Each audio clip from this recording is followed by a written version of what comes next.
The board is all in attendance, so we have a quorum. Begin the meeting with the pledge of allegiance.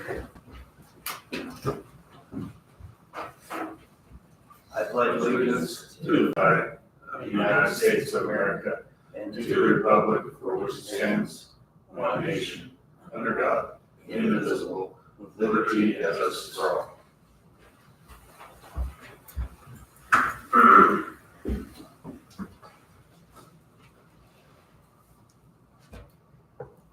We have the meeting minutes from the January 8th, 2025 meeting. Anybody have any changes there? No, sir. I'll make a motion that we approve. It's January 21st meeting. That's what I meant, January 21st. We already did the 6th of the last meeting. It's just on the back of them. How about that? Anybody have any changes to those meetings? Okay. I'll move that we approve those minutes. Second. All in favor, say aye. Aye. Aye. Motion carries.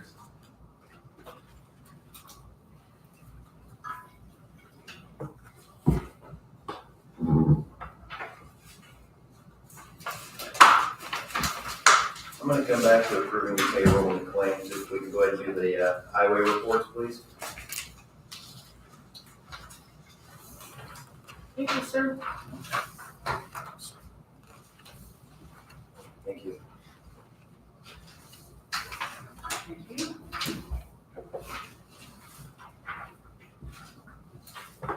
you.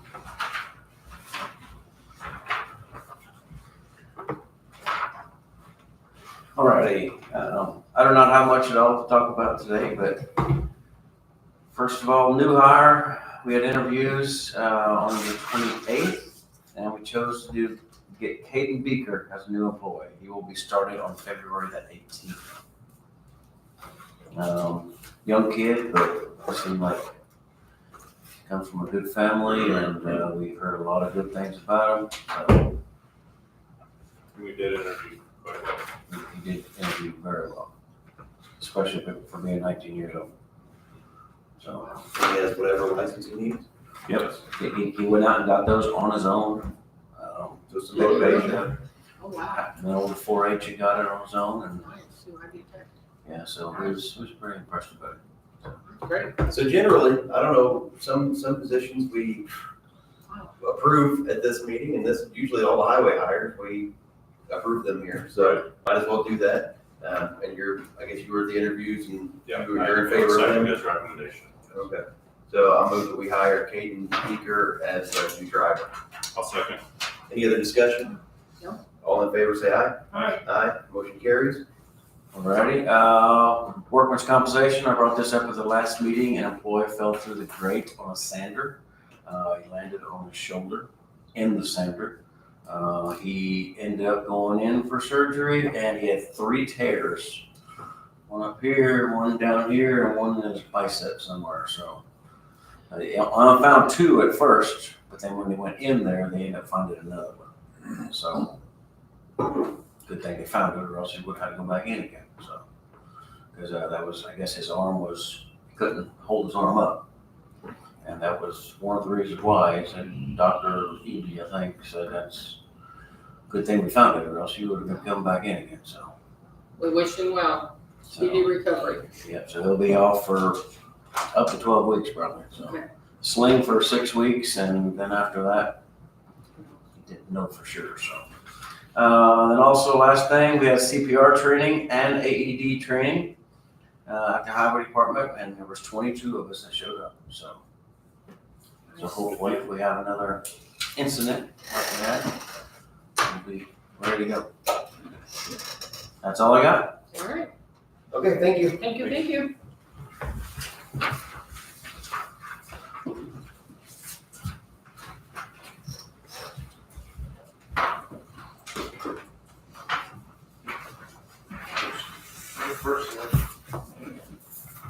Thank you. Thank you.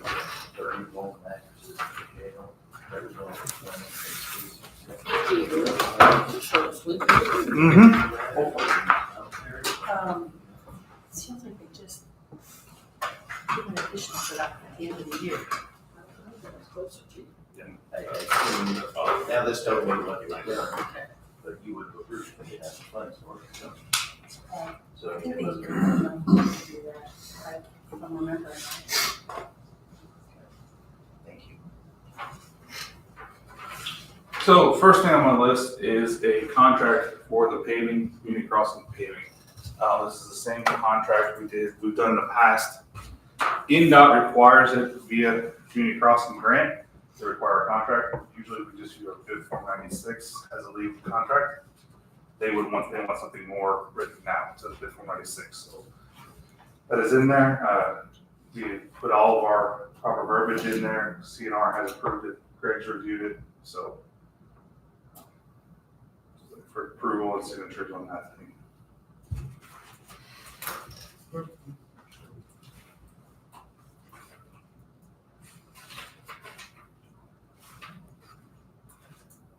So will we have more than just this one, or does this have more than one road on it? That has all the roads on it.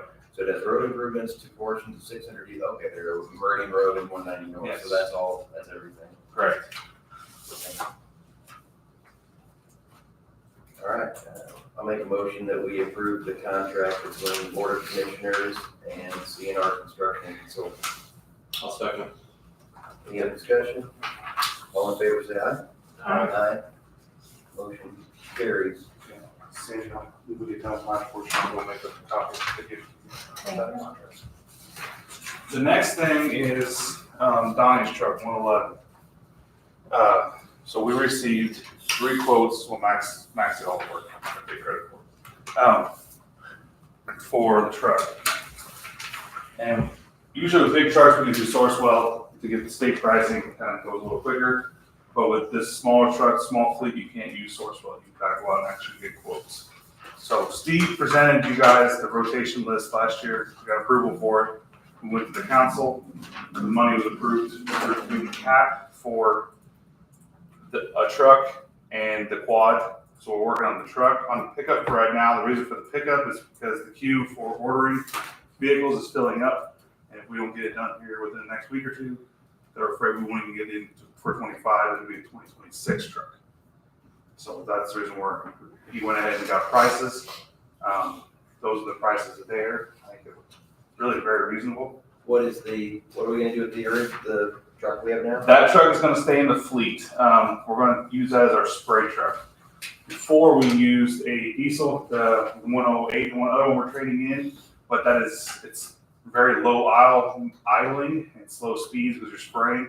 And it's pretty hard on a diesel motor. Max feels that the motor that's in Donnie's current truck would actually work better for spraying weeds. Slow, it's a gas-powered motor. And then that truck, 108, when we trade that in, because that's on the block for trading in this year too, we're actually going to put that on our back trailer. The jetter trailer we got, we're going to put that on there and it'll be a dedicated truck for that trailer. And there isn't a dedicated truck to it now? No, not currently. We use a Durapatcher truck. We got a hook and pre-hook. So we're adding to the fleet. I guess, Sandy, you'll need to know that. For insurance and. I see it's a 1,500 and we have a 2,500 before. We did. Don't need it? We don't need it. Okay. Are you sure? Yeah. There's no reason for us to have it. We can always put that plow back on that On the truck, existing truck we keep. in the winter time, but as far as me driving around checking the guys, I don't need a 2,500. Is this a diesel or gas? It's the gas. It's gas. And it's a, Yeah, I appreciate it. It's a. It takes a lot of single cab, fuel. correct? It'll be a crew cab. It will be a crew cab. Yeah, when we go to conferences, things like I that. was gonna say, that was always nice to have. as far as, You gonna put a bed cover on? You said. I didn't, It's ain't with- planning on putting a bed And it's fine, either way. we can, but So it just gives options. That truck had its purpose and it's a nice truck. It still is, but it drives like a brick. For him to cruise around it's something that needs a little bit more. plus the fuel mileage will be about, A lot like better. 5 miles. A lot better, so. Yeah. That's the reason we went to a halftime. That sounds fair to me. Has there been a change to the rotation schedule since Steve gave it to us last year? Has there been anything changed? No. And so you gave us the 3 quotes here, and are you gonna go with the low quote? Yes, sir. That's all we're gonna recommend. And so 47, 526. Is there a reason this one's in the back? That was the specs. That's the truck spec. Okay. That's what that is. That's what was spec'd out for the truck. All right. Is there anything that's gonna be added after you get it? You talked about a bed cover, I know, but like Linex the bed, protected? That's included in that Okay, cost I there. didn't go, Um, so that's why I was. That's included in that cost. I think you talked about a bed cover or you were gonna put a tank / toolbox on it. Thought about putting a tank on there, a fuel tank, just Okay. for the fact that there's so many times, multiple guys need a fuel tank. Okay, okay, So one goes one way, and then, well, I need fuel too. Well, okay, okay, I'll come out, I'll fuel you we'll up. do, okay. We're running roads or I checking didn't go the through the- guys, whatever. Did you I guys- didn't go through it that close. Did you guys spec Toyota and Ram too, or just, no, is there a reason? Don prefers GM. I just, We have enough GM dealers around here that he would like to try to keep with that. And the prices came in really good.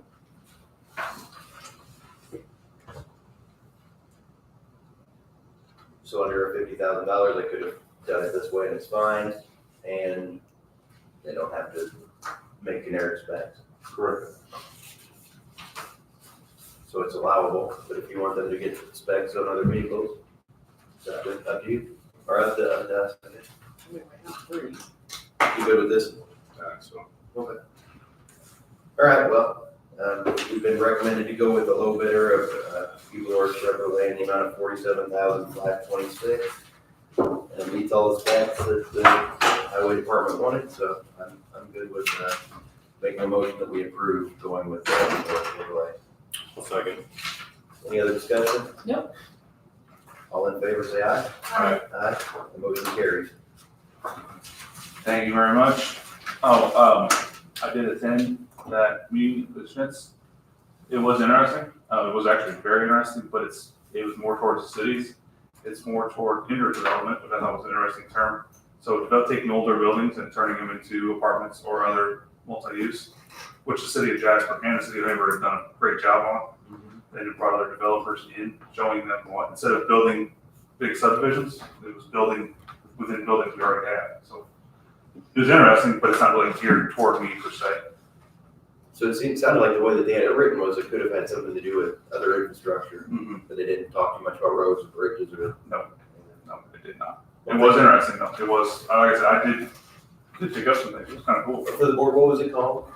Oh man, you're gonna ask. Rough, I mean, It was with ROI, Upland, so that's who put it on.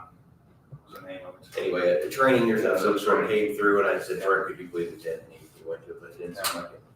It was, like I said, it was not a waste of my time, far from it. It was actually interesting, but it was more geared towards the cities. So I found that interesting. So, Are there any updates on like 15th Street or anything? so 15th Street, they talked, actually at that meeting, I talked to the mayor and we need to sit down and go over it. He wants to have Chad Herman himself, either you, all three of you, one of you, and myself in there, just kind of lay out what his plans are, kind of upgrading and see budgetary needs and things, so. For 15th Street? Yeah. If you remember, over the last couple of years, we've been talking about extending that road, running in past Legacy, Living. And there may be some changes with some other things going on out there, so we're just trying to keep up on that. Yeah, I do think we need to have a meeting at least once a year at a minimum. I would do it every year, February, every year, whatever. And kind of go over our plans, their plans, so everybody can talk. We haven't done that well in the past. We did. There's a bridge involved in that also. Correct. That would be our part of it. Yeah. Correct. I mean, they're good partners, we want to continue Yeah, to collaborate thank you. well with them, so. Yeah, we need to keep going, so. Thank you. Good.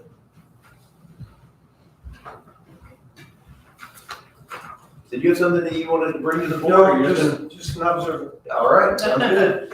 I just, if you had something to say, I didn't want you to have to wait for another hour before you. I know I'm conspicuous here. Rick, did you I'll have pretend I don't see anything it. as far as the rotation of, An adjustment or anything? Come in, it's was there nice. anything on there? No, there's no that you wanted adjustment. to It was just kind of discuss? just showing you guys what we have. Just wanted to make sure. Thank you. Well, we have a 15-minute gap until the next agenda item, so what we'll do is start going through some miscellaneous items. One of the items that we've been talking about over the last several meetings was county take-home vehicles, county vehicle policy on personal use. So the exceptions to the rule were the sheriff's department and EMA, and at the last meeting, I said that I would talk to both of them and find out if there was a reason for that or what they thought. and EMA said that they didn't have a reason to be accepted from the rule. And I talked to the sheriff's department, or I asked Sheriff Kleinhelter, he gave me I guess what their policy is up at the sheriff's department. And I highlighted the things that I thought were important, and I'll let you look at this, of course. But the way that they have theirs lined out is if a deputy is using a county vehicle, that they allow them the ability to drive their department vehicles in surrounding counties. And one of the reasons for that is he says it would increases response time to emergencies in our county. So if somebody was going to, thinking a game over at South Spencer or something to watch, and if they needed to respond to something, if they were in their emergency vehicle and they needed to get over to Fergus, they could get there more quickly.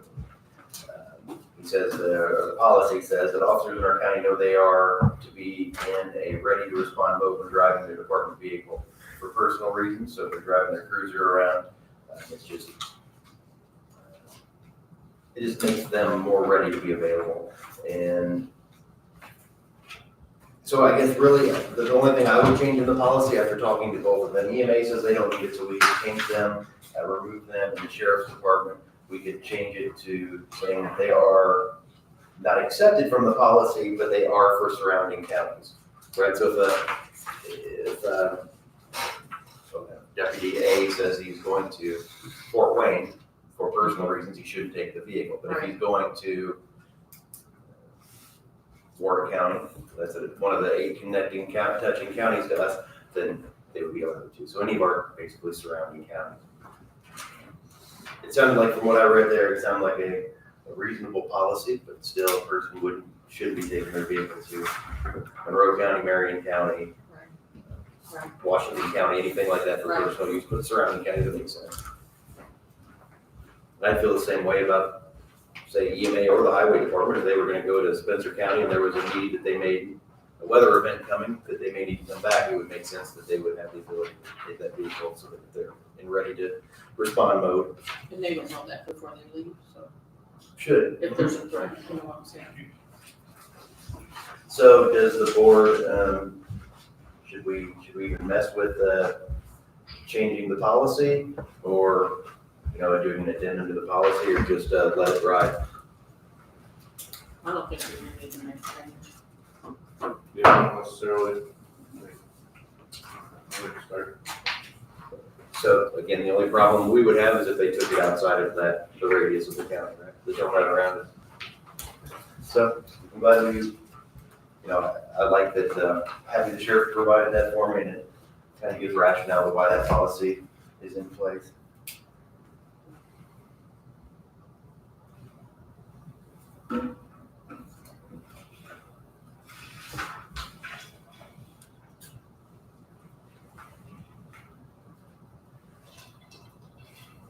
Sandy, do we have something with the inmate medical contract, or Mr. Schneider? You guys had it last month and said to put it back on.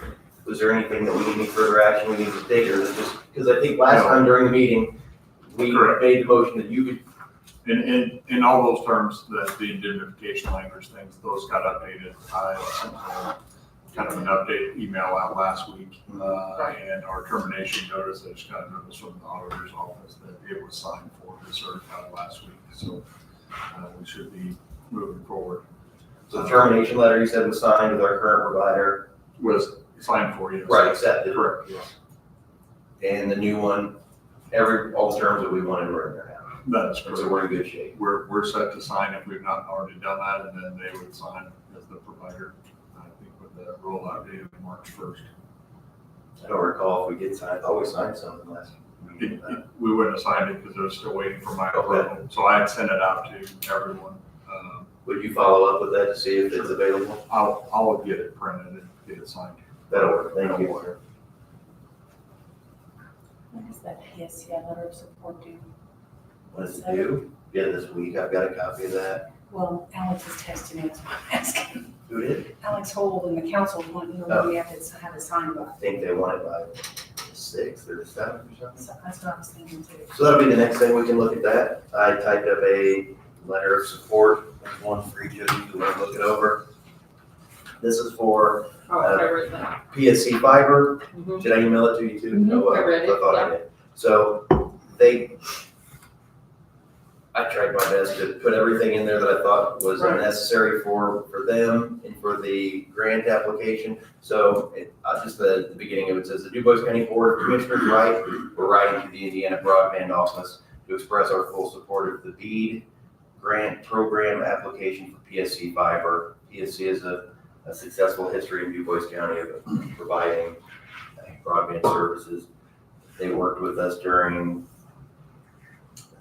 the Next Level 2 initiative, and we used some American Rescue Plan dollars to help them, and their portion of it, not including the Orange County Fiber people, they during that process connected 500 locations in DuBois County. So they have a big footprint here. They're working with municipalities and with a lot of our citizens. So it looked like if we could give a letter of support to them and it helps them deploy to more of our rural people, I think it's a good idea. Mhm. So, any changes or No, I was read it. satisfied with it? Thank you for doing Your that. signature, I assume? Yes, here, just do this one. I'll move that we approve the letter of support to PSC Fiber. I'll second. Any other discussion? All in favor, say aye. Aye. Thank you for writing that. You're welcome. And you can keep the other copy. Ms. Moore, would you mind scanning that to him? Thank you, ma'am.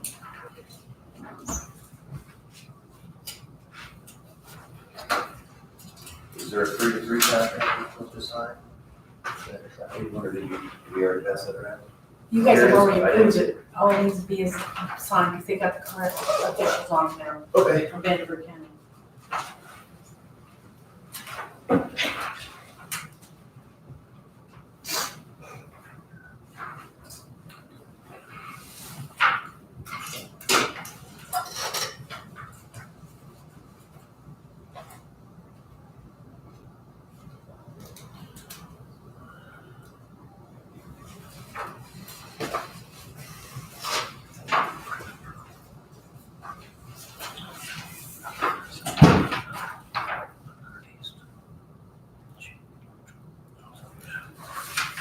We'll see if we can go through this real quick. I apologize, I'm giving you a copy of a piece of paper that has my notes on it as well, but last meeting we had, the veteran service officer came in along with some of the local veterans, and we discussed things with them.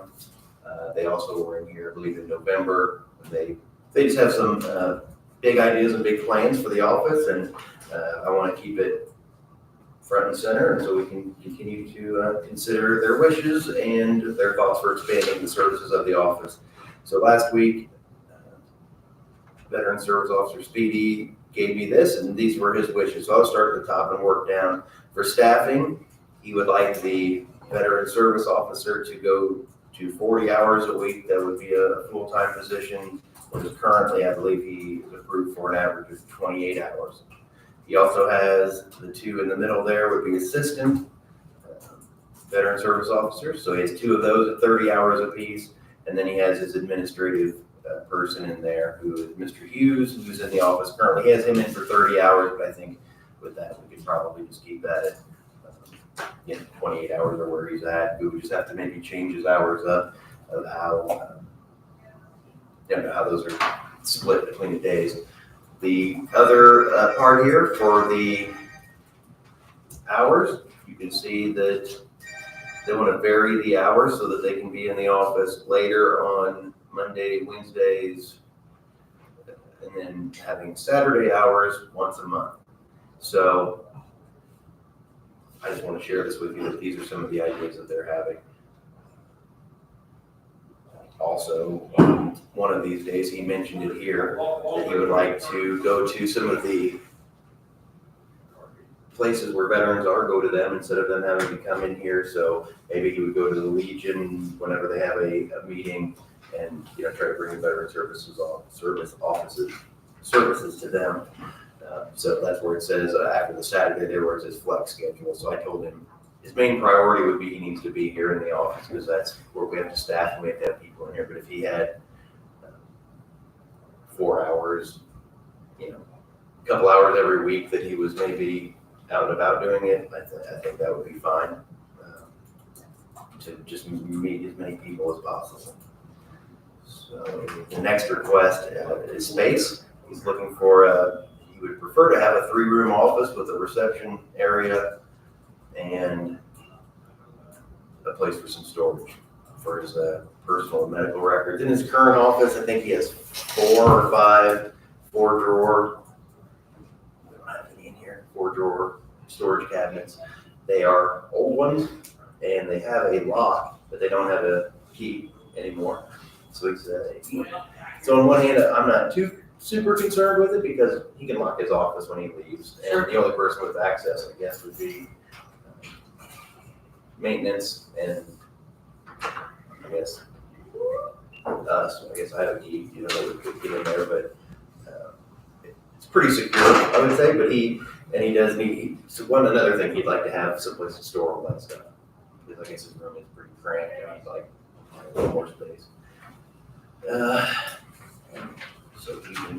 So for whatever that's worth, they would like some additional storage and a little more space in that office. And for equipment, here are some, the first thing there is 2 additional laptops or desktop computers. That's if that staff is hired. If staff isn't hired, he wouldn't need it. His current, I guess, fax/copy scanner machine can do about 50 pages at a time. He'd like to have one that does 100 pages because they're getting some large files. A mobile scanner so that if he goes to the VFW or the Legion or somewhere, take it along and he can scan stuff. That, I told him, if you have money in your budget, go ahead and buy that now. 2 additional telephones. Again, I think that might be if there was more staff. They would need more chairs and a desk if they had more staff. So I just wanted to, I guess, ask what kind of appetite the board has for, let's just start with staffing. Does the board have an appetite, but I'd like to get with the auditor's office as well to find out what the funding scheme looks like. But, so if we took him from part-time to full-time, that would mean benefits are involved, right? So that would be, it's not just the 10 or 12 additional hours of wages, it would also be $20,000 of benefits, probably, you know, by the time it's all done. Mr. Hughes would probably stay where he is, and an assistant veteran service officer would be his part-time people. So, I told Speedy and those other gentlemen that we would keep this front and center, that I support doing something for them. I just think we have to work together, and then we have to work with the auditor's office and the council to see what we would want to do and what we're comfortable with doing and what we're not. So staffing, does anybody have any comments on staffing at this point? How many hours does Speedy work now? 28 on average. Okay. But I'll tell you, I think, And there's 1 assistant. yes, One. one is like an administrative assistant. So Mr. Hughes doesn't process claims. He doesn't, hey, welcome to the office, and they talk and get Sure. set up with an appointment, and he scans documents for the veteran service officer. You know, he does administrative kind of work. So from 28 hours to 40 hours. And I think the last couple people that we've had in there, I think they've done more hours, even though I told them not to. Because we had a schedule and a budget for so many hours, and because they care so much about what they're doing, they were doing some of the work, I think. I don't have any proof of it, but it seems like they were doing it off the clock on their own time. So Ralph is part-time, meaning how many hours? About They're both, 28 hours and they're 30 both hours. 28, Okay.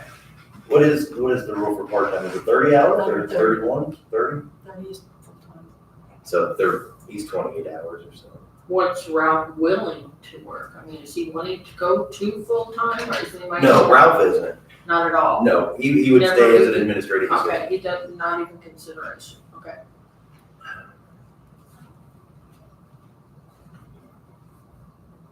Yeah, I feel like maybe, taking the VSO to a 40-hour week. I mean, I feel like every VSO we've had for our last 3 wanted to make that a full-time position. I believe the work's probably there to do it. I know it's a big expense, but I also hate teetering on that edge just to save money on benefits where maybe, they're earning them. So, I would be open to that. I don't have any problem with the hours. I don't know that I want to add 2 more administrative people though. Not yet. Because that would be a big jump to add 2 new employees, also take him to full-time. That's a lot. And as far as space, do we even have space?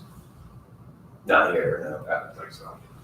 no. So I was talking to the office downstairs about giving him a little bit of space in their storage room for some of his storage. And there may be some for that doesn't really do much for him. Get some of his storage units out of his office, but that's about it. So to tie this into other things that we've been talking about, well, I think we're running a little longer. Let's come back to this so we don't hold up people that are on the agenda. So at 8:30, we have surplus items from the county recorder.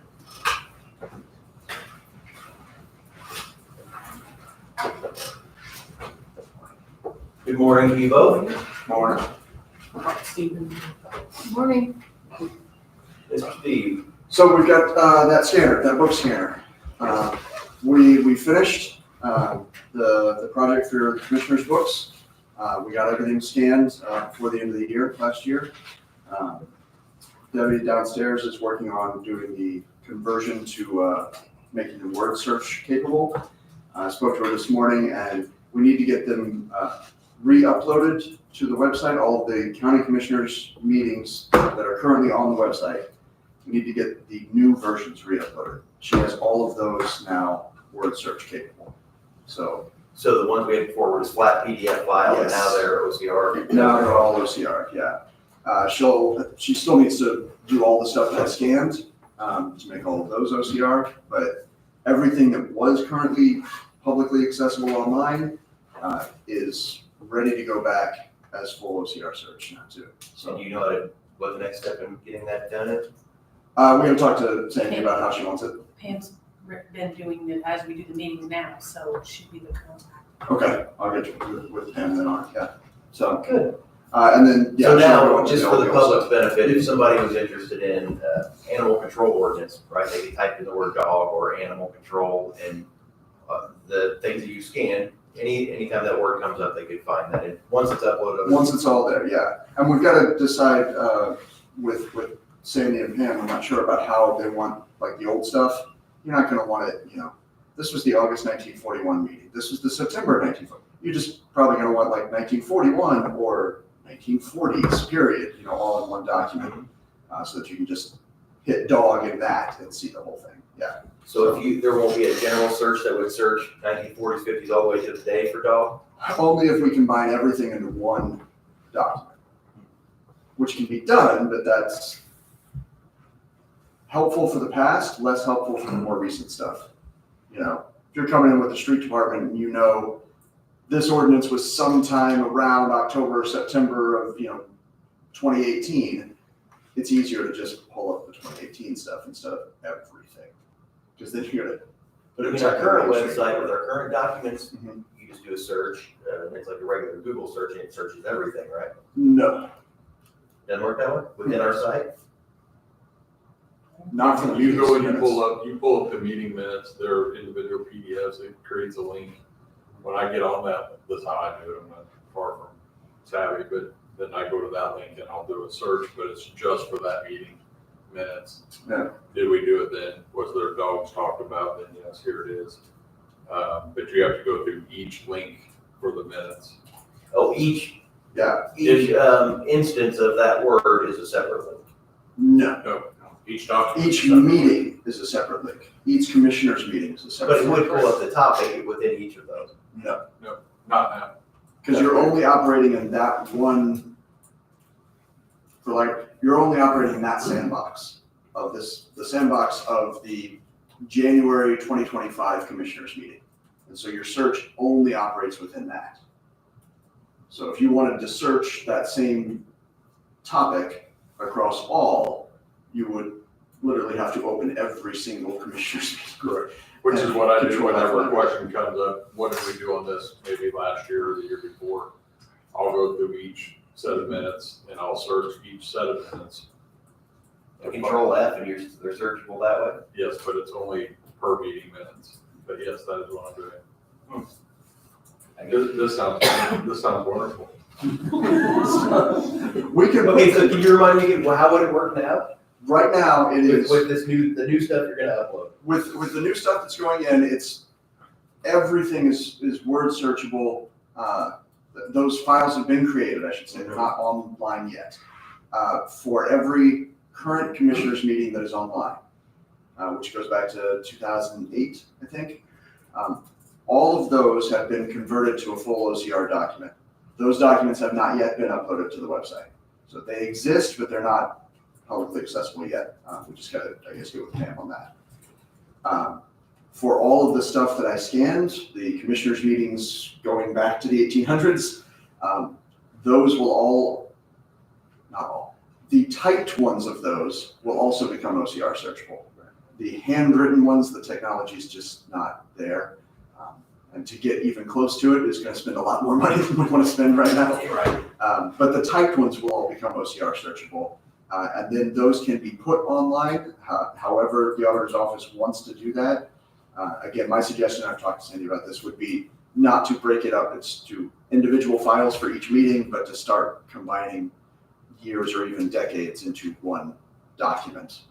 So you're in a larger sandbox when you do that search. Does that make the search slower or No, anything like that? No. Fine. it takes longer to convert the document, but for the end user doing the search, it's the exact same amount of time. Yeah. They'll just have, 50 instances of the word dog instead of 3. So, yeah. But because that's done, that's what we need to surplus is the book scanner. We're done with it. So we have scanned everything in the recorder's office that had not yet been scanned or had been scanned, but we didn't know the full rights to or whatever. It's all done. Then we've now done the commissioner's books too, so we don't need this item anymore. What are your plans for it if it's declared surplus? We'd like to sell it. I mean, is there an auction site or are you gonna put it on like a? We're just gonna be actively looking for a way to sell it. The Indiana Recorders has a newsletter. And we've talked to them about being able to, we'll be their first classified ad, but we can put it in there, and then it would be to other Indiana recorders too, so it might help out the state that way, but yeah. The goal would be to sell it, recoup some of the money off of it, and not just have it collecting dust. Sure, Yeah. sure. I don't think any of us are gonna have a problem with you selling it. I think just make sure you're going by whatever rules there are for selling county property. There are some, Okay. I know, I looked at it just this weekend, there's something where you're allowed to do it on the internet in a certain way, and you're allowed to do it in public sale, because there's just rules behind it. So just make sure you're doing it. If you wanna contact Greg, you can do that as well, but I might be fine with them using it. I'll make a motion that we approve approve the book scanner as a surplus item. We just go to the. I'll second. Any other discussion? No. All in favor, say aye. All right, Aye. All right. thank you for doing that. Thank you. No, Anything else? Do you have an I idea think how we're much good. we should sell it for? We have, from what I've been told, when we declare something surplus, I need to tell you guys our floor price, and we can try to sell it for higher, is that correct? We'd like to have an idea of what your Okay. Our value is. Our floor cost on it is about $2,000. We'd like to sell it for much higher than that, but there are fees that come with it that they will have to pay to Indus, the manufacturer who makes the software and the licensing, that they'll have to buy those things as well.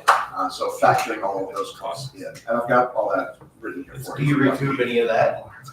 Because you probably have to pay We for it. wouldn't. You don't give us recoup any money for back. cutting early or anything?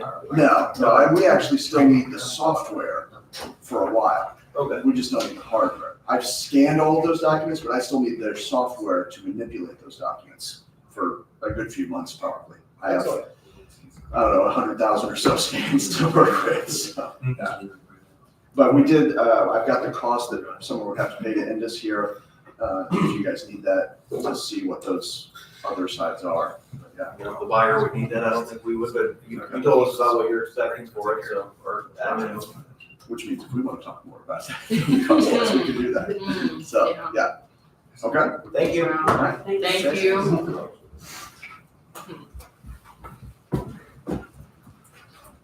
Mr. Bell? I've asked Mr. Bell to come over today if he would, there's been some security updates at the courthouse, and there's some in process. And so I just wanted to maybe let the public know what they can expect in the future and how things are going. Well, we're having training tomorrow, and then we're gonna go live on Monday, February 10th. Okay, you're gonna go live with what? What's going on in the courthouse? The metal detectors and bag scanners. Right, I mean, I know this, I'm asking just basically so that the public, anybody watching. Right. So you have metal detectors, bank Bag scanner, scanners. there'll be sheriff's department staff, that'll be at the east entrance of the courthouse. So Right. if somebody comes in, ideally, they would leave backpacks, they would leave anything bulky in their vehicle, not bring it in. Well, that's what we're trying to get at. So when people come in, they're gonna probably say, well, I don't wanna bring my backpack and stuff like that. That's what we're trying to get at, trying to deter everything. So it comes down to the minimum of what they're gonna bring in. And maybe, you know, a lot of them might be leaving their purses in the vehicles and stuff like that. So it's gonna be a learning experience. Are we making that public?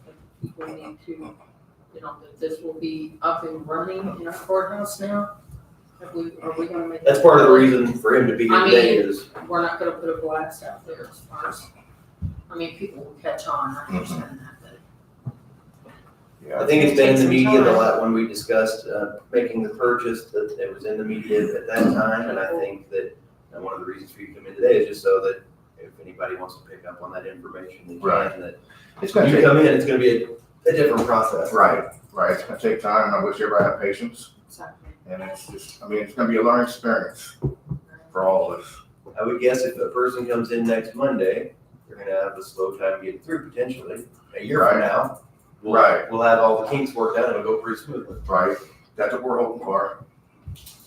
So, I would assume if anybody's been through just about any other courthouse, what you do is you'll probably put your keys, your wallet, right. whatever you have in a little cup, Mhm. something, it'll go through the Go scanner, purse, and you'll walk through a metal detector. If there's nothing Right. suspicious, then they'll just be free to go on their way. That's correct. That's what we're hoping for. Hoping for it goes smooth. Mm-hmm. But yeah, it's gonna be, like I said, a learning experience, so it's just gonna take time, like everything else. And the purpose is to keep the public, the employees, the courts, everybody safe, Yeah. because one of the things we've had happen in the past was people would bring in large bulky backpacks, Right. and we don't know what's in them. Yep. And I don't like to dig my hands through those things. Don't know what's in there. You're right, there could be sharps, there could Right. be explosives. Mhm. There's been, I think within the last several months, there's been an incident in a Kentucky courthouse where somebody came in and did things they're not, terrible tragedies happen, and Mhm. hopefully we can avoid ever having that here. But we got some good feedback from the public walking in. They said it's about time that we have this stuff there, so at least they're, I mean, the people I talked to are, you know, are all for it. So Okay. And anything else you want to add? that's about it. Any questions from the board? No. Well, I appreciate it. Thank you, sir. Thank you. Thank you. Chief Deputy, do you have anything to add? Sorry, sir. Were you here for this? Yes, absolutely. Okay, I didn't know if you had anything you wanted to add. No, I just, essentially we're getting the training tomorrow morning on operating the machine, fixing the sensitivity I of haven't some passed things. on yet, So but essentially tomorrow, the rest of the week, it's gonna be kind of like a soft open on how the procedure's gonna go. And then starting Monday, it's gonna be a full attack on all bags, personnel, everything, one way in, one way out. Back doors no longer gonna be used except by authorized personnel and law enforcement.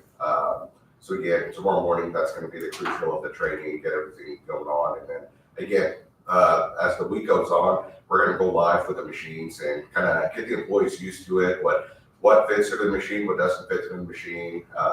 Get things like, I know a lot of people do like Uber Eats and stuff like that. So some of those kinks, we're gonna get figured out, and hopefully, like I said, on Monday, then it'll be by the book, for the book and everything. Okay. So. That's great. Alright. Appreciate it. Thank you, guys. Hey, Suze, hold on. I'll give you that. All right, so we have here the agreement for correctional facility healthcare services. So this was the document that we discussed earlier in the meeting that we approved in the previous meeting. We had to have a few tweaks and updates to it, so we have the final version here. So we'll just pass this over for everyone to put their signature.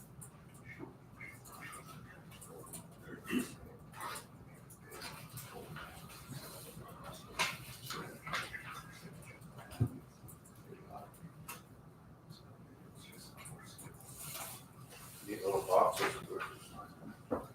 You've got my name wrong.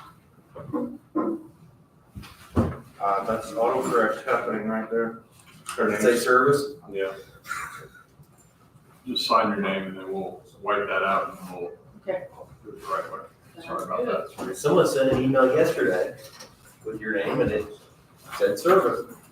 Autocorrect, here's it. It always is. Could be worse. It could be worse. What are you doing? Part of it. Alright. I need it.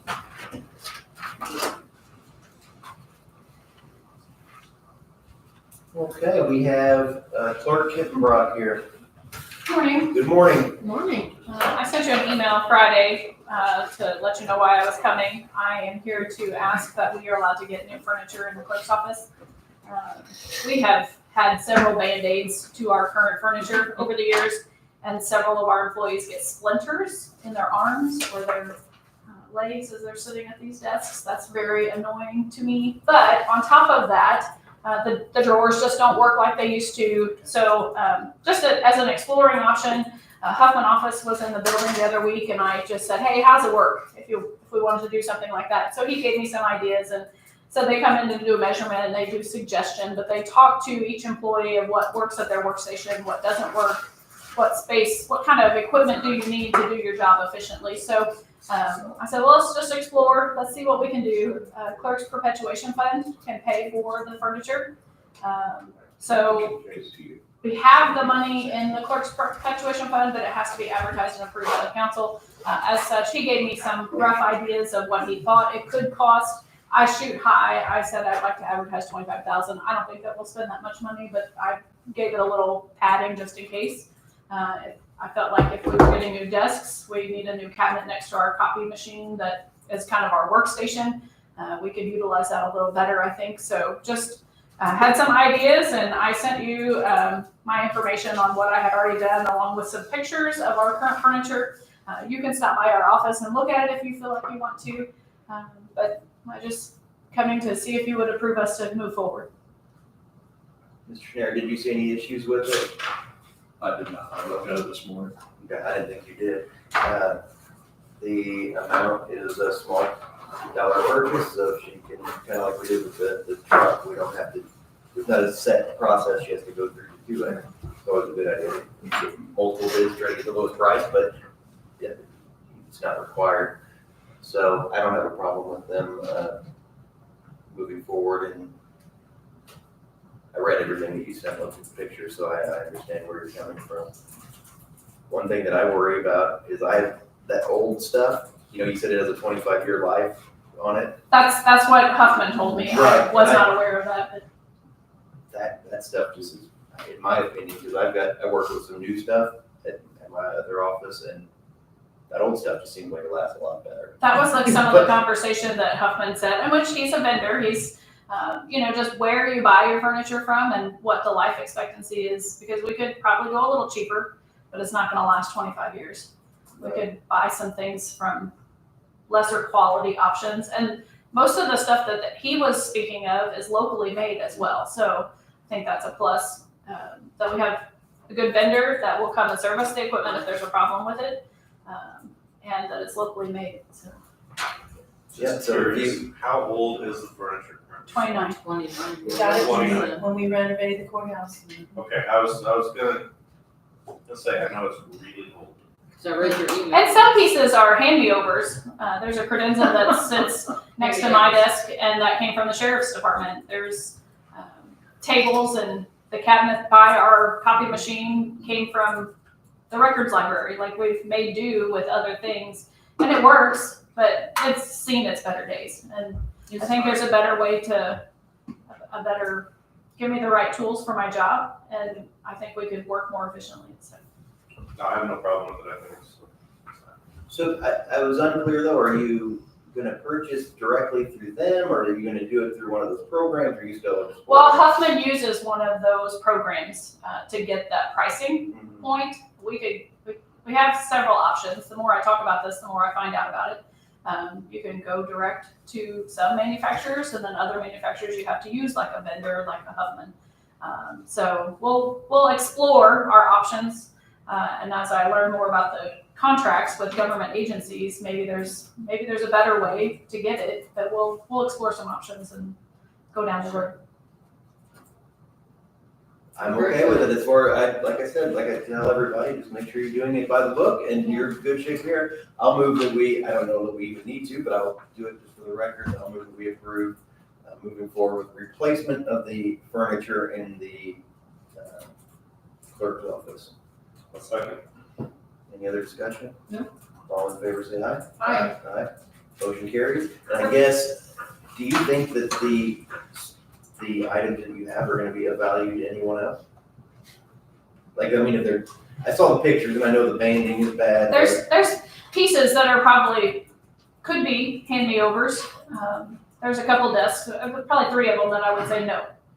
And then there's a couple that could make do if you were expanding your office and you needed a desk that wasn't available otherwise, it might work. There are pieces that I would say, don't take that one because the drawer just doesn't work, or, whatever. So I think there's some variables. I would put it out there. If there's other county offices that need it or want it, then could explore options. Otherwise, I've talked to Scott Hof and I've talked to Huffman about how to dispose of that as part of the process of getting new. So whatever the plan would be, we would want it ironed out before the new arrive, just so it could transition appropriately. Huffman, help you get rid of the old, or is that not an option? Yeah, I think that's part of, Scott Hof was a part of that conversation as well. Okay. So We'll iron those out before we get to that point, but So if other offices don't want it, or there's no value, we just have them deal with it. And with that, that's what I was gonna say, just give us a list of what's going to be, again, surplus, we'll get rid of it. okay, Just so it comes off of the inventory list and everybody's up to date. Thank you. thank you. Thanks, Amy. I'd like to know what office would be updated with furniture for 29. Somebody needs a desk that doesn't have one. Right.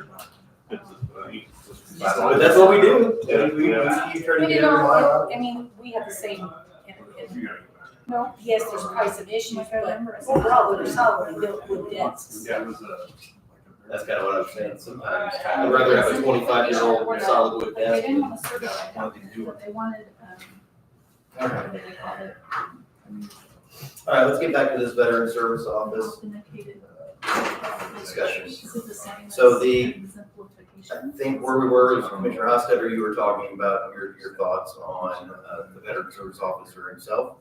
And that he would be open potentially to expanding his hours, but possibly not ready to bring on 1 or 2 new assistants at this time.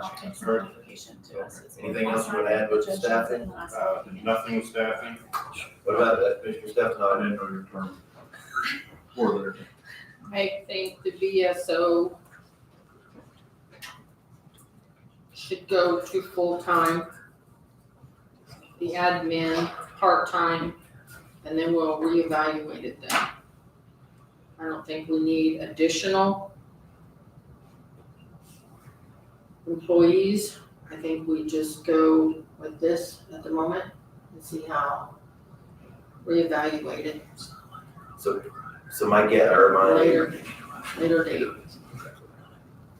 As far as additional staff, I don't think at this point in time.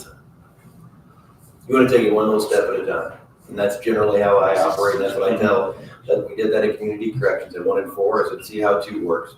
We're not gonna, And then- we're not gonna know until they, start looking full-time and go from there. Okay, so I'll start with that understanding, and I'll try to meet with the council and auditor about funding to see if we did approve expanding the hours for this employee, what that would look like, and what kind of funding is in place to do so, if any. Okay. Because I don't want us to approve something and then there not be any way for it to actually happen. And there's, I think out of respect for the council too, just to have that conversation with them before we take any action unilaterally. So, okay, I know where we're at there, and if he did get the additional powers, then we probably wouldn't really care how he spread those hours out over the week. I would trust him to make a schedule that he thinks serves the most veterans. That's what I guess how I would look, but I don't want to change it and then change it again. Right. Just we do a one-time change once, if he gets the hours. He said, well, we gotta post what he's doing, where or when, so that people know not to come in if he's not here. Well, what I did tell him and what the understanding would be is somebody will be in that office. So if he's out doing something out of the location, Mr. Hughes would be there. So the office itself, I told him one of the issues that we've had over time is that people walk by and the office is closed, but the door says that they're open. So they're staggering their lunches, they're making sure that whatever hours they're there, somebody should be there. So do you both feel similarly about the hours that these hours would work if he gets approved for, basically A would feed into B? You know, if we get more hours, he can expand the hours. Yeah, I'm okay with the hours. I think however we can make that work. I think that's a good idea. And the hours, I mean, if we're gonna expand him to full-time, I believe the hours need to expand also. Yeah, he'll have, over time, have to try to figure that out. I mean, it may take a little while to figure out, what hours or what day of the week would work best for staying open a little later and things like that, so. I mean, he's gonna know that better than us. When do you start this kind of thing, have to be pending in council? Right, so I think the next thing would be for you and I to meet with Councilman Kleesner and see his feelings on it too. Doesn't do any good to approve it if there's not gonna be any funding for it. Well, if they're wanting to start it soon, and council would want this, I mean, I'd have to advertise it. Right. I've made it clear to the veteran service officer that anything that we do here is gonna take you 2 months. So if we approved it, have to advertise for it, have to go through a meeting, go through another meeting, then it would happen. So he's aware that it's going to be slow. It's not like a private sector. As far as space, I think that's an ongoing conversation similar to what we talked about with Purdue Extension. So I think as far as I'm concerned, we'll keep that in mind. There's nowhere for him to go north. Claim uses the space that's back there. I mean, there's not really any space. We can't add on front of the building. We'd be in the road, can't go out back because another office uses that space, but I think it's something that we can continue to consider.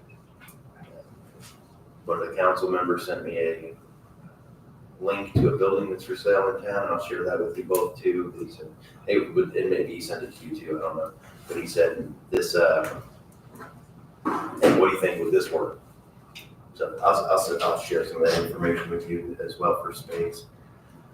And again, too, I guess this just kind of waterfalls down if we approve the extra hours, but not the other spaces, then the equipment necessarily wouldn't be needed, other than maybe the mobile scanner, and if he at some point wants to update his scanning capabilities. So, okay, well, is that okay with the board? I'll just. Mobile scanner could be very simple. Yeah, mobile scanner, I told him just go ahead and buy that, he's got a office supply thing. But the that copier and printer thing that we have down there, that's only a year old, isn't it? Yeah, it's, I mean, Susan bought that stuff. Right, so If they need bigger stuff, bring it over. do you have a scanner that can scan like an unlimited amount? Or is it 100, or is there? It's pretty big. Okay. Oh, so he can go with, I was gonna say there's other options around. Okay. So they, updating that scanner, printer, whatever, we can, when this one goes down Do or it all the something. time. Okay. so let's just do the one, the mobile scanner at this point? Yeah, I told him to go ahead with that, Okay, because he has funds for it. And then we'll take care of the other things as the need arises. okay. Storage space, I think that's an immediate need for him. He has, I think I said he had 4 or 5 4-drawer, 5 cabinets. He says he needs additional space because he has those full and then he has stuff stacked on it. I don't know where we're gonna go with those. Downstairs, where do you used to store stuff downstairs? Where do they store things? Back behind the curtain, back in the vault. I was gonna ask, there's a vault back here. What's in this vault on the second or main floor? I don't know. Back in small claims? I don't know what's in it. I haven't looked in a long time, used to be just be empty. Because I went down and checked before this meeting, it was locked. So I don't even know who has a key, maybe Mr. Hope has a key to that? Because that would be ideal, because it's right out their back if there's space in there. I think we could. And find if it some locks, storage it's ideal space. for their protected information for their benefits that they're working with. Right, because a lot of what they deal with is gonna be private health information. I don't know what the correct term for it is, but Right. yeah, for claims and things and, yeah, that might be. Okay, so I'll check that vault area. And okay, yeah, so I think we're in pretty good shape there. I'll probably do an update on that in the future. Any other comments on that? No. Anybody with veterans? No.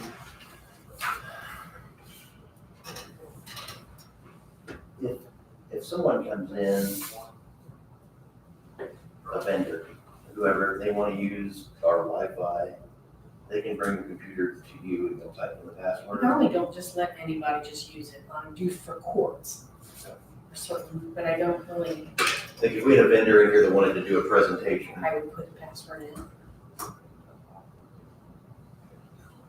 I think he mentioned something about somebody not being able to use the Wi-Fi.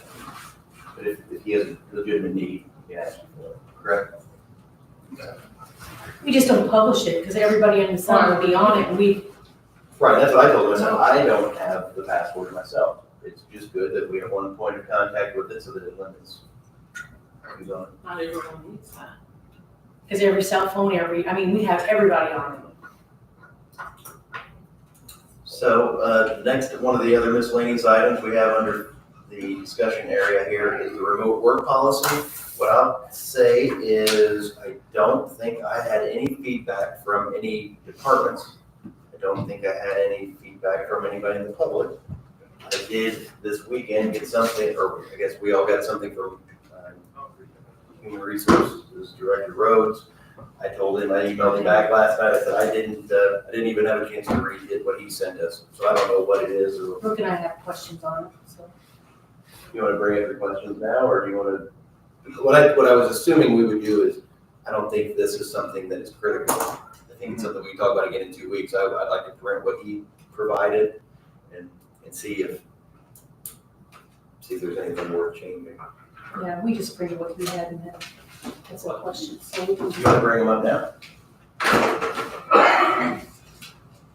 If you guys haven't even looked at it, then you want to know it.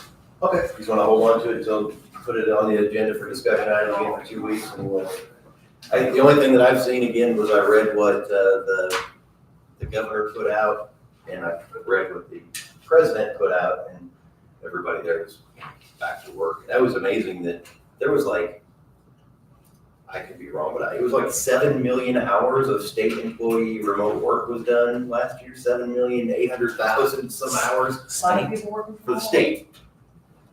But they had full-time employees working from home, am I right? Right, they had, Yeah. but pre-COVID, none of those hours existed. Then at COVID, there was a need, and I think the way the governors I don't know what you'd even call it, whatever it is, proclamation, something with a seal on it, his thing where it had a, where it said, there was a good need for this, but that need is passed and people that are serving the public need to be in their public office now. So that's it, but maybe just, unless either of you have a comment on it this week, but I'd like to. I'll wait, and see what Andy's questions are. I read through it, what was sent in the email, I did read through it. Was there much of a change? I wanna print it out and I wanna sit down and look at it and go through it. That's something that I really wanna have a big discussion about this morning. How many hours? For the state, I thought it was something like 7 million hours. It was something ridiculous. That's crazy. Yeah, it's a big thing when COVID hit, but. Yeah, I mean, This it is almost seemed like a number 2025, so large so- that it couldn't be possible. Even if it was 700,000, that seems That's a ridiculous. total. So maybe if I'm even off of zero, that still seems like a lot of hours. So I would, if anybody, don't take what I'm saying for anything legitimate, look it up yourself, but it's a lot of hours. Even if it's 700,000. Right, he even said, yeah, like Chad said, you took a zero. You couldn't gauge that. I think there's some positions where that works fine if you're doing IT and you can do your IT. Not all of But most jobs, it's nice to have. We're not really set up to see, did people log in, did they log out, we're not set up for that kind of tracking. Some businesses are, they can see how many But customers. what we do as a county is the public. It's totally We different. serve the public. It's a little different than an IT person in a big corporation. We're different. So that's how I feel. Will you put that on the next agenda again and we'll, whatever arguments you have for it or against it, bring it next time and we'll go from there. Okay, next up, comprehensive plan review. I believe I made a copy for each of them in case you didn't read it. I have one. Okay, I'll take one. Good, 'cause I did only copy one, so there you go, sweet. So the request for proposal for the Du Bois County, Indiana comprehensive plan, this has been something that Mr. Schneier and Mr. Wenholt, probably 6 months ago, sent me something on it. Since that time, I've been in contact with other counties, with some vendors, and I've tried to update this to meet Du Bois County needs. And again, I think I probably spent more time on it by far than was necessary, because I think most of the companies that provide this, they know what they're doing, and there's a way that they do them, and they provide a set kind of a document. What I wanted to make sure was, though, for my own sake, that if we're doing this, we're going to get things that will be valuable for us, and I didn't want a cookie cutter comprehensive plan. Because when I look at other comprehensive plans, sometimes let's just say they're 100 pages long. 15 of those pages tell you the history of your county, which you can find other places. There's 15 pages that tell you how many people live here, that basically they recreate the census data. And then there's 5 pages there that are really valuable, and the rest of it is, well, somewhat.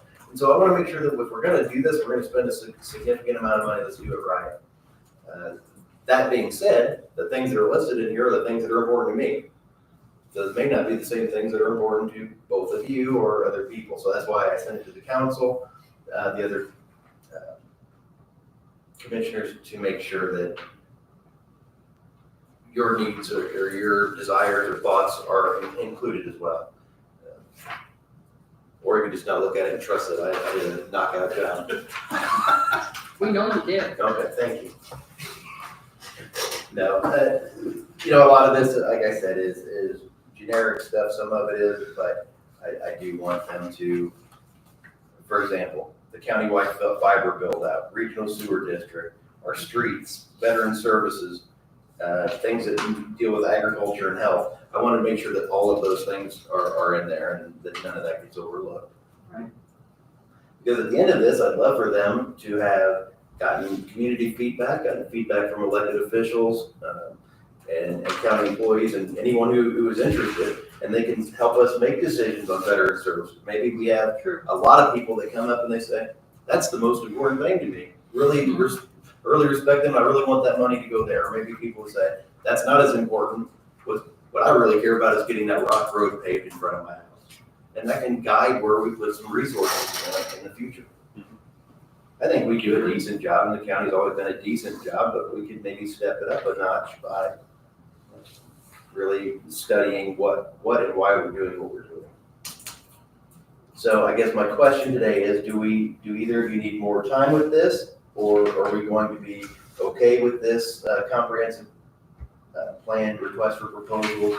And I can adjust the dates on it to make it work. I'll leave that up to you both. And I'll give you this. I think I had 2 council people respond that they were fine with it as it is, and I think that's all the feedback I've got. Yeah, why don't we wait till our next meeting? I sent it on either the 28th or the 29th. Okay, I get so buried in emails that sometimes when I scan through them, I don't see them all, so. Okay, so maybe we'll put that on as a regular agenda item for, like we did with courthouse security, or give it 5 or 10 minutes, if that's okay with the auditor's office, and we'll fill it in from there. Good.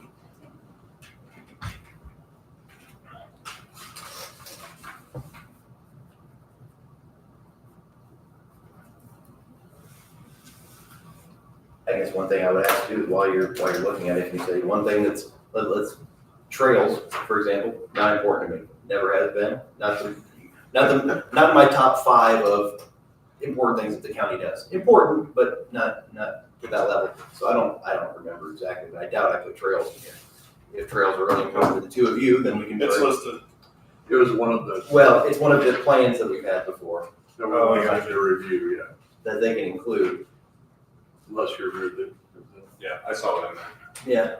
So basically, we're saying we can provide you with our safe streets work or our trail plan, anything that we have, we'll provide to you, whoever the vendor is, to include someone that can review that work. So if there's something like, we'll say trails or anything else, please let me know, we'll update it. Anything else on that one? Commissioner Sentinel, no? No, sorry, I was reading. No, it's okay. All right.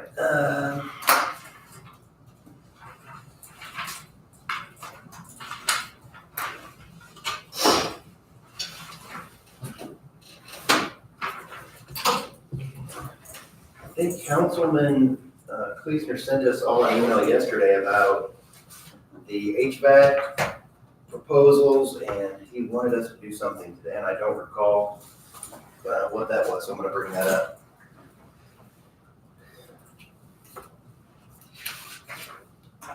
You said he sent it yesterday?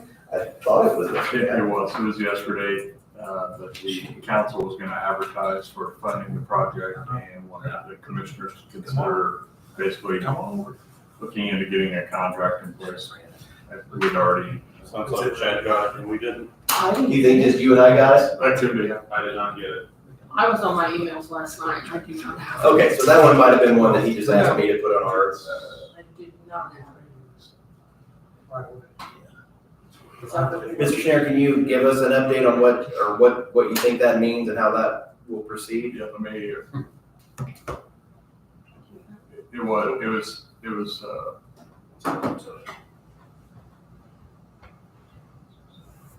at our last meeting, the commissioners opted to award the courthouse HVAC control system to Mesmer Mechanical pending council approval of funding.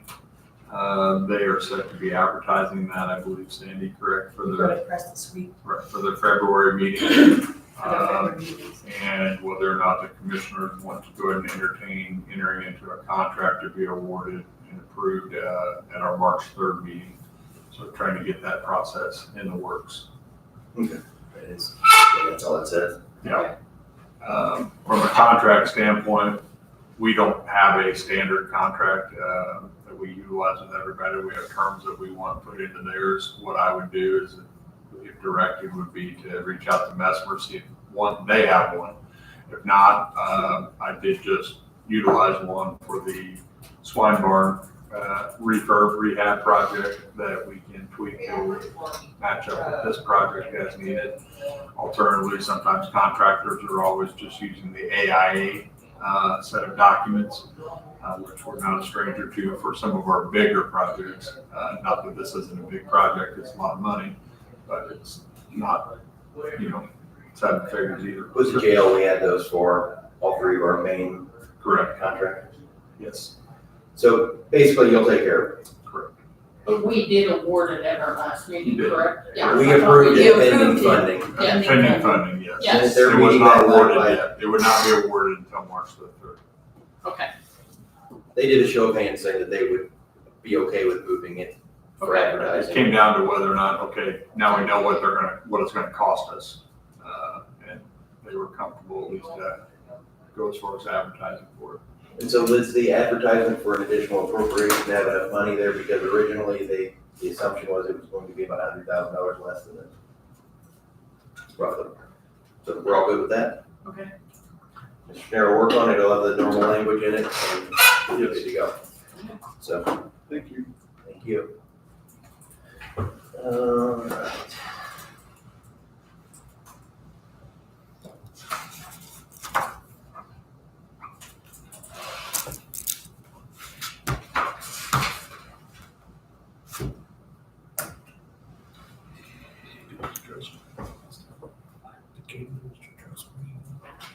Mr. Schneider, do you have anything else for the board today? There were some discussions about the Board of Commissioners taking a stance or sending a letter about the Summerside subdivision. I think Brent had started that conversation. I'd given an opinion. I'm happy to draft that letter. I think if everybody's good with basically from the county's perspective, the location of the build site does not interfere with the sightlines by our standards, and we don't object to that aspect of it and take no opinion on everything else. I'm okay with that, but I it doesn't do spoke, what they need. I spoke to the resident Thursday afternoon, I guess it was, and informed him that he called, asked for an update, and I told him what we were thinking, what we were doing, that it's outside of our jurisdiction. We can write a letter stating what you just I said. guess whether they need it still or not. Yeah, he would, Knowing what it's not going to say and what it would say. yes, he didn't really give me an answer one way or the other about that, but I did tell him you're gonna have to talk to the rest of the residents in that subdivision to get their approval, because it's already a platted subdivision. We'll need the approval of 4 of them. Yeah, the majority, correct, yes, majority of them, correct. Because there are 8 of them in that subdivision. And that is, since it was platted prior to any of our subdivision ordinances, period, we really have no say in that matter. Are you both familiar with what he's talking about? I read the emails. So somebody built a house on a lot. Yeah. They built it over the building setback Right. as it's stated in their covenants and Yes, restrictions. that's in our platted subdivision. And so within that, if that happens, my suggestion is that they get with the other residents that are, because that's what it says, if you want to modify anything on here, get the majority of the people to be okay with it. What we're saying, the highway department went out there and they said, where it's being built isn't going to affect safety, line of sight for anyone using the public roads. Yeah. And we could write a letter saying that, but from the bank's standpoint, that's not gonna cut it. I wouldn't think, it wouldn't cut it for me. My guess is that that's not what their concern is. Right. Their concern is the covenants and restrictions, which we're not gonna weigh in on. So I'm happy to do nothing. I mean, it's not going to be what they think it's going to be. I think he thought that it was similar to Jasper and Huntingburg with the planning and zoning department, that we would have a say in this matter. Really, what I think Mr. Schneider's saying, we would neither take exception or approve what they've done. Yeah, We would just say that it doesn't affect line of sight for road safety. Because I believe that's the only thing we can really weigh in on. Yes, But I don't think that's what they're asking for. correct. So if you don't mind, we'll reach back out to them and tell them what we said here, that that's what we would do. If they want it, we'll give it to them, and then they can, it's up to I'll them. call and ask for an update and ask if he needs it or not, and if he does, we'll get it drafted up. If he doesn't, we're done. That's fine. I'll give you a call. So Mr. Chair, if that person does do that, and they get 4 neighbors to sign off on it, then they record it, and that's all it would be, or how does that work? You don't know about that? I don't know, I didn't know that process either. I didn't know if you had experience with that. It's a rarity. It really is. Yeah. Not the building over, I mean, just the enforcement of covenants and restrictions by existing lot owners. It doesn't happen often. For one, it's nuts. It happens, but it's not common that people violate them. And then secondary, if they do, It happens a lot when people are getting ready to getting their permission as opposed to at this point that we're getting. Where you go in, and again, if we have planning and zoning, and then we would look at what the setback lines are, and we would say that this plan, your project that you're wanting, it falls outside that, and you have to get a variance from the planning and zoning board and do all of that, which we do not do. is the home complete? 75% probably. I would say it's Complete enough. significant enough that they're not They pushing don't it just back. have a footer. Correct. Got it. Okay, so I think we know where we're at with that. Let's see, what's next here? Was there anything else from the? No. I did want to give you this. I don't think I ever shared it with you. Or did I? No. So this is what I got from the sheriff, but it's from the, it's not new, so this is what we're looking for this work, the contract to upload. So, You want to keep that? okay, I mean, you can look at it, and I will ask for. How about this? I was just looking in to see what we. you must have a newer updated one.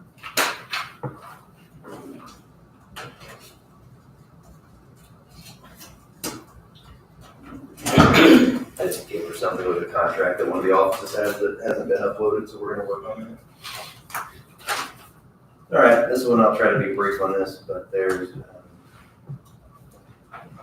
I encourage you to do whatever you like in this way, but I've reached out to our senator, our state senator, our state representatives about some of the things they're trying to do this year. They're discussing if the bills passed as they are in place now, which I don't think they will, the amount of revenue for the county could fall significantly if they make big changes to the property taxes. They're doing everything from capping them, rolling them back, minimizing the amount of increase it could be each year. I think there's 6 or 7 different bills that deal with property taxes. And I think that, in my opinion, they're overcorrecting. Since COVID, home values have gone up significantly, faster than historical pacing, and I think that is over with. I'm seeing the home prices flattening and getting back to normal. So I think if we overcorrect how we do it, because we're afraid of continuing increases in land and property value, I think it's going to cause harm to many communities. So if you want to reach out to them, if you have the same feeling I do, then I think they like hearing it. If not, that's fine too. Also, they're looking at local options for one of the things for community crossings. Have you heard about that? That if you want to, one of the bills states if you want to continue being a part of that program, then you must put in a Wheel tax. and we don't we have it. We already have wheel and surtax. We have bill and surtax, yes. We're not at the max. So I haven't read the bill to that detail yet, but I don't know if it's 100% of the bill tax or not. Right now, we're at 50% of what we can ask for. Right. So I don't know, I don't know, it I may didn't be, hear any, maybe there's not a percentage, I there may didn't not hear any be. percentage. All I heard was you had to have one. Yes, that's- We already have it. We already have it, so we're compliant there. One thing that's frustrating for me is that our friends at the state are saying they're gonna cut taxes, but what they're really saying is we're gonna cut taxes, but we're gonna tell you to put new taxes in place. So again, like it always has been historically, taxes don't go down, they shift. So 1 year, homeowners get a break, and the agricultural people pay, and then the agricultural people get upset, and then they give them a break, and the businesses pay. And it just, in most cases, the revenue streams, the gross amount stays the same, it's just who's paying them is different. But that's not how it looks this year. It looks like this year there could be $1 billion of cuts to local units across the state if everything went through resident. Which is, in theory, oh, that sounds fine. But what are you gonna cut from our level? We're gonna have less ambulances, less sheriff's deputies, less people at the health department, less people working on our roads. That's the thing that is always been concerning. I don't want higher taxes. I don't want to pay any more than anybody else, but I do want my road to be really nice. I do want the law enforcement and the ambulances to be there when I need them. I want 911 to answer when I call. All the things that county government provides, I want them to be available. Community to be safe. And Well, I think that's the big shift right now. Oh, well, you're not at your max income tax, so you tax them. That's what I'm reading too. That way the state can say they lower your taxes and put a feather in their cap, and we get to be the bad guys, trying to figure out how to pay the bills with less money. That's concerning. And again, we've talked about raising taxes in here for various things over the last decade, and we take it very seriously. We don't want to do it. So it's not like we're a spend happy county. But if they're gonna cut what we've got significantly, then that's gonna hurt. It's gonna hurt somewhere. For sure, you do something. So anyway, the state's also looking at, again, they call it empowering counties, making it local decisions. In other words, you guys raise the taxes, right? So they're saying that we can, if one of these bills passes, that they can put a fee on, if you get Uber Eats to deliver a sandwich to you, that we can tack a fee onto that. If you're gonna get an Uber driving around town, they can stick a fee on that for road stuff. Amazon deliveries. So, and I've talked to one of our elected people, and he said he wants to drive decisions locally. I guess I get that in some ways, but I don't want the public to be fooled that taxes are, that they're doing anything to lower taxes. They're just shifting the taxes, is what it sounds like. That's all I've got about that soapbox. Anything you on that one? Not on that one. I'll add one thing to that. It's like you guys have the wheels tax over here in Uvalde County. See, we don't Knox. And I've always been at the wheels tax is about as fair a tax as we can pay. You buy a tag, you get it, or you pay what, you guys are paying what, $35? If you're 50%, probably 30 is over $35. So it's a user fee. So I think what they're doing now is they're just making counties like us, if we're gonna take care of community crossings grants, they're making us get the tax. So it's not gonna increase you guys, but it's gonna increase us. But being a past commissioner, I tend to agree with that. So they're gonna force all us counties to have the same taxes in place. Because to me, it's almost not fair to you guys if we get the same grant that you guys get, but we're not paying a wheels tax. And I've always been an advocate for that. So I think they're just kind of bringing all the counties together, they're forcing that. And it's like when I was commissioner, what I wanted to do, I went to all the state reps and the state senators trying to get them, the people who already had the tax, to vote yes, and the guys that didn't have, they could vote no when it would pass. You can't get something like that done state house or nothing. So now I think they're gonna force that way, but I think it's a good thing on that part. The one thing with what you're saying, each county has a different mix of taxes that they've implemented over the years, and for the state to say, you must do this one, maybe we have a different mix where that doesn't fit with what our local plan is. But it's just like every county, look at Martin County, or look at your guys' Crawford County next to you guys. They don't have any tax base to even you're off. So, I mean, it's tough for them. I mean, there's nothing there. I'm not saying. Which would make them do more of an income tax or do more of something where we don't need that here, so. And that's exactly right. Like in Martin County, I think their biggest tax base is cutting timber off of Crane Naval Base up there. And that's their main huge tax. So you really can't treat 92 counties the same because they're not none of them are the same. Except for when you have like a gas tax or a wheels tax, where like we don't have that at all. You guys got it up to 50%. And I think it's a doggone sure, like Sullivan County, I think they're at 100%.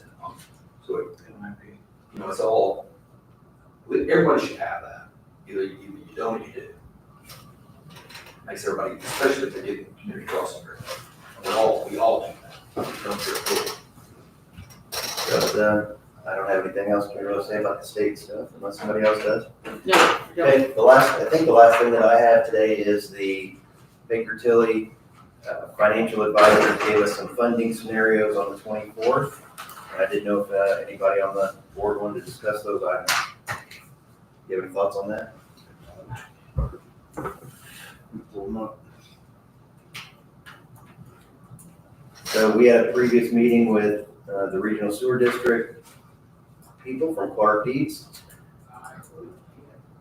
our engineering firm, and the people that are helping us run this. And we asked Baker Tilly, our municipal financial advisor, to give us some funding scenarios, and they've done so. We have 3 different alternatives. One alternative talks about if we were to receive a $5 million SRF grant, which is state revolving fund, if we got a $2.5 million grant from them, or if we got no grant, and the different amounts of county cash on hand that we would have to put into to get a certain rate for the end user. So if our goal was to have a bill of $125 a month for people, or if it was to have $100 a month, what amount would the county have to put in up front, or how much continuing money year after year to make this a reality? So it has all that laid out. Great, thank you, ma'am. One of the things here that they have for a line is it talks about county cash on hand, one-time contribution, how much that would be. Then they have an annual debt service contribution. So that's the line that I don't understand how that works. You put a tax on, a debt service tax. Well, it doesn't have to. I mean, it can come out of existing revenue streams, right? But that's what a debt service tax is. It says debt service contribution. So if, for example, if it was $100,000 a year, we could take it out of it or something. Each year, not having any new taxes. But it says required annual contribution to pay the rate down to a certain amount, $100, say. And I just didn't know how long that would be. So I have some questions on this, but would you like to see it?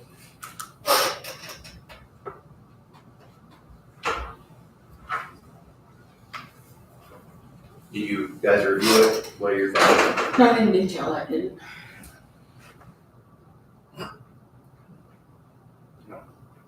I'm always a proponent of putting as much down as possible in the beginning, if you can.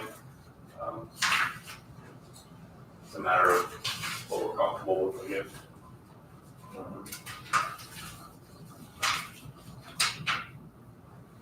Of course, if we can choose to go with the $5 million grant, not the. That helps. Yeah. But that grant is a big question mark as far as what we're gonna end up possibly getting.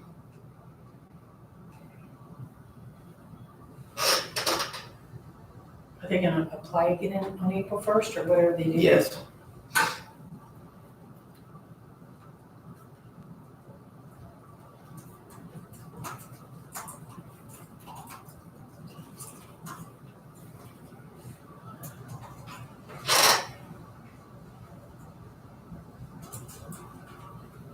So they have 3 different options laid out. One would be if the county put in $0 up front, if we put in $5 million, and if we put in more than that. So this kind of breaks down some of our options. So that's just something we need to keep on top of. Anybody have any other comments on that?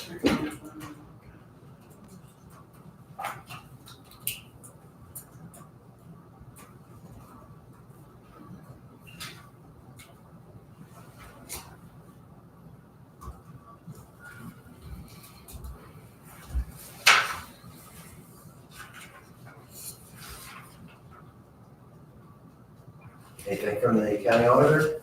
Well, I wanted to report, I was on a Know Before Users Group meeting last week with the state, and they said on average, people are completing about 98% of the trainings, and our county does about 100%, so. Oh, nice. Now, we do keep on our employees that do your training, I monitor that every month, but our people are completing the training. Are we still doing the, for lack of better term, sneaky emails Yes. occasionally? And how are we doing on the responsiveness? People are doing what they're supposed to. Every once in a while you get somebody that gets into clicker training, but they do complete the training, so. And sometimes those can be difficult. I had an experience just in the last 2 weeks of, I'm doing a lot of things with DocuSign, I'm trying to get documents from different people. Then they send me an email that says something that looks like it's through DocuSign, and everything looks like it's just like the other ones do. Be vigilant. And it's like, yeah, I mean, I try to be vigilant, and sometimes they can still trick you into clicking on things that you don't want to click on. I mean, unless we have somebody out on medical leave, I give them the time to fix, to do their training when they get back. We're at about 100%, so.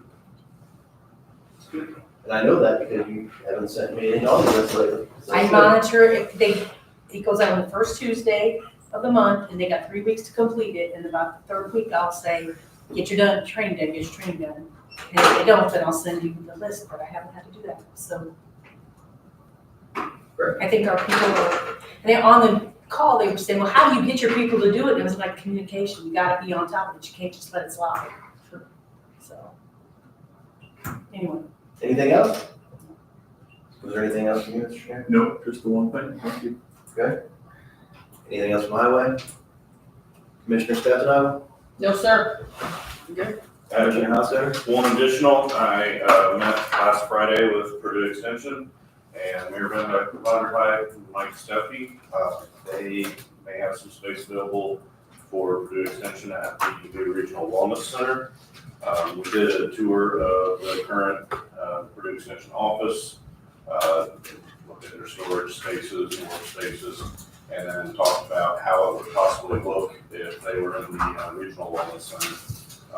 We did discuss some costs and whatnot, but it was kind of low level at this point, just as a possible option. So there could be more coming on that. That's all I've got. Okay. Thank you. Anything from the public? When do you think that's gonna get up and, I mean, we're talking 2 or 3 years down the road? Now, they're 26. wanting to get this thing completed as far as the drawings, so, whatever happens, can probably happen relatively fast. So, they had preliminary drawings, were able to show us an approximation of where their space would be. But they didn't have a firm dollar figure for what the rent would be. Great, thank you. Yes, sir. The Veteran Services Officer, Yes, sir. that's a county position, is that correct? Or county office? Yes. So, but he interfaces with the VA, I said. Yes, he works with the State Veterans Administration and with the federal, both. Okay, but it's funded by the county. Yes, and there's a veteran that passed a few years ago, and he left money to the community foundation, so they get a little bit of funding through for lack of a better term, a grant, a It's an trust endowment, right? from the community foundation, from a veteran. But yes, we do fund it here locally. Well, I never heard of the office before. And I think the way it's positioned now, it sounds like it's a good fit. I like that the VA isn't putting people out there, because every county is different. Yes. Depending on what you're doing. If you look around the state, there's 92 different ways that they do it. So, you know, so one of the, I guess, good things and bad things that we've had here over the last, say, couple of years is that we'll have people from other counties come here because we try to do it right, and their county may not do as robust of services. So my main goal is for us to always serve DuBois County residents first, put them in line first, because that's DuBois County taxpayers are paying for the position. But we still try to help other people, especially if they're employed in DuBois County and it's more convenient for them. We try to help those veterans as well. And over the last 8 years, we've gone from a single 3-day-a-week part-time veteran service officer to we're open 4 days a week, and we have an assistant, and we have the veteran service officer with a few more hours. So personally, I want to become a better, friendly community, and we're taking steps towards that all the time. I'm old enough that I've seen too many times one size doesn't fit all. That's correct. This is a good example. Thank you. Anything else? Nope. Okay, appreciate your feedback. I appreciate you letting me come. Absolutely. Absolutely. That doesn't work this way in Marion County. In what county? Marion, Are you the gentleman that called me yesterday? I am. Okay. Yeah, we love it. I wish the place was full. It makes it, I like when people are engaged, so it's great. Yeah. All right, that being said, I think that's all the business we have. We'll close the meeting. Thanks all. Thank you for being here.